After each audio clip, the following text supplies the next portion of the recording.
Olá, seja bem-vindo e que Deus te abençoe.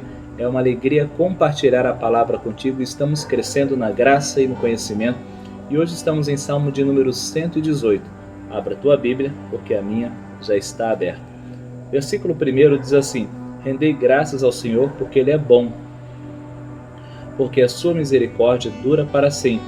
Diga, pois, Israel, sim, a sua misericórdia dura para sempre. Diga, pois, a casa de Arão, sim, a sua misericórdia dura para sempre. Diga, pois, os que temem ao Senhor, sim, a sua misericórdia dura para sempre. Essa palavra, sua misericórdia dura para sempre, ela aparece 5 vezes nesse texto.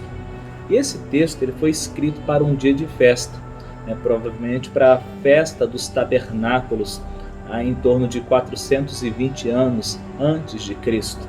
Então, alguém pronunciava e o povo então declarava. Era um dia de festa, mas também falava sobre os livramentos, a proteção de Deus e aqueles que confiam no Senhor. Amém? É interessante que quando ele fala sobre diga, pois, Israel, diga, pois, a casa de Arão e diga, pois, os que temem o Senhor. Eu vejo aqui casa de Israel, foi o povo escolhido por Deus, Israel. Agora, quando fala a casa de Arão, está falando justamente dos sacerdotes que estavam servindo no templo. Agora, digam, pois, os que temem ao Senhor, e aí inclui cada um de nós, não é verdade? Porque nós éramos um povo gentil e fomos alcançados pela graça e misericórdia do Senhor. Essa palavra, a sua misericórdia dura para sempre, também está lá em Lamentações capítulo 3, versículo 22, que diz: as misericórdias do Senhor se renovam a cada manhã, e é o fato de não sermos consumidos. É tão importante esse texto aqui, eu vejo no versículo de número 22 e acho muito interessante, porque ele é messiânico. Olha só o que diz no versículo 22. A pedra que os construtores rejeitaram, essa veio a ser a principal pedra angular. Isso está falando do Messias, não é verdade? Para você ter uma ideia, esse texto, esse versículo, aparece 5 vezes no Novo Testamento. Aparece no livro de Mateus, no livro de Marcos e no livro de Lucas. E é Jesus declarando lá naquela parábola dos lavradores mau, que quando eles estavam lavrando a terra, o Senhor mandou um servo, mandaram o segundo servo e o terceiro, depois mandou o filho, e mataram o filho também.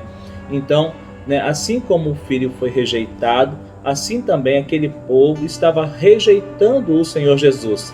E ele estava dizendo: eu sou a pedra principal, eu sou a pedra angular. Para você ter uma ideia, naquele tempo era comum as construções em arco. Então esse arco era montado por pedras, e aqui tinha a pedra que encaixava, que sustentava esse arco de pedras. Então Jesus estava dizendo que ele é aquela pedra que encaixa e que dá a sustentação.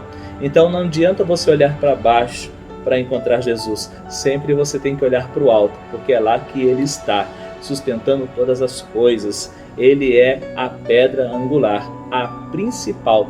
Então é 5 vezes citado no Novo Testamento. Também é citado lá no livro de Atos, 3 vezes uma vez em Mateus, Marcos e Lucas. Atos também faz citações. Pedro, quando se levanta na ousadia do Espírito Santo de Deus, lá no Sinédrio, ele fala: Jesus é a pedra que vocês rejeitaram.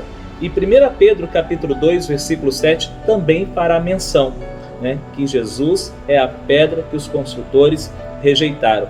Então é interessante saber disso, porque Jesus veio para os seus, veio para o povo judeu daquela época, mas a maioria o rejeitaram, principalmente os religiosos, aqueles que estavam dentro do templo, o rejeitaram. Mas nós, que estávamos distante, fomos alcançados pela tua graça e pela tua misericórdia. E hoje nós somos chamados de filhos, não é verdade? Então nós podemos declarar que as misericórdias do Senhor duram para sempre. Glória a Deus, e grandes são os seus feitos e as suas realizações. por isso nós podemos nos alegrar no Senhor, né, e adorá-lo com ações de graça. Glória a Deus! Então guarde essa palavra no teu coração e que Deus te abençoe.